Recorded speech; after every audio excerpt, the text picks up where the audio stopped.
ஓட்டு போட போறீங்களா? ஒரு நிமிஷம், இந்த வீடியோவை முழுசா பாத்துருங்க.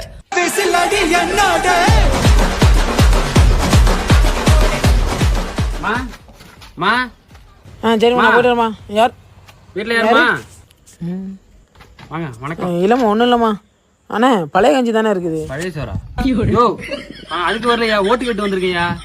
எப்படி பார்த்தாலும் ரெண்டு ஒன்று தானே. ஓட்டு கேட்டு வரும்போது நீங்கள் எங்ககிட்ட அடிப்பியே, ஓட்டு போட்டதுக்கப்புறம் நாங்கள் உங்ககிட்ட எடுக்கணும். நீங்க சொல்றது புரியலப்பா. எனக்கு என்னென்ன அடிக்கணும் வராப்புல. நம்ம சின்னது மட்டும் ஓட்டு போட்டுருங்க சரிங்களா? தம்பி சும்மா பண்ணாண்டா, ஓட்டுக்கு எவ்வளோ அப்போ எதா இருந்தாலும் காசு கொடுத்தா கிடைச்சிடறேன். என்ன பிரச்சனை? எதா இருந்தாலும் காசு கொடுத்தா கிடைச்சிடும் அப்படிங்கிறதுக்கு நீங்களும் முடிவு பண்ணிட்டீங்க. என்ன பண்றது, நீங்களும் கொடுத்து பழகிட்டீங்க, நாங்களும் வாங்கி பழகிட்டோம்.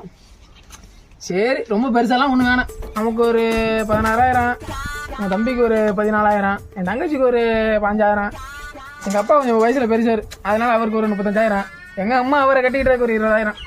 மொத்தம் கூட்டி கழிச்சு உங்களுக்கு தெரியாது கணக்கானே, கூட்டி கழிச்சு கொஞ்சம் சொல்லுங்கண்ணே பார்த்துக்கலாம். 4 இன்ச்சு 5 இன்ச்சு 6 இன்ச்சு 1.25 லட்சம் ஆச்சு. 1 லட்சம் தானே வருது. 1.25 லட்சம் அதான்டா அரசியல் கணக்கு. இல்லடா ஒண்ணு இல்ல, அவன் சின்ன பையனா, அவன் விவரம் தெரியாதுண்ணே. நீ குடுக்குற கொடுங்க. மறந்து நம்ம ஓட்டு போட்டு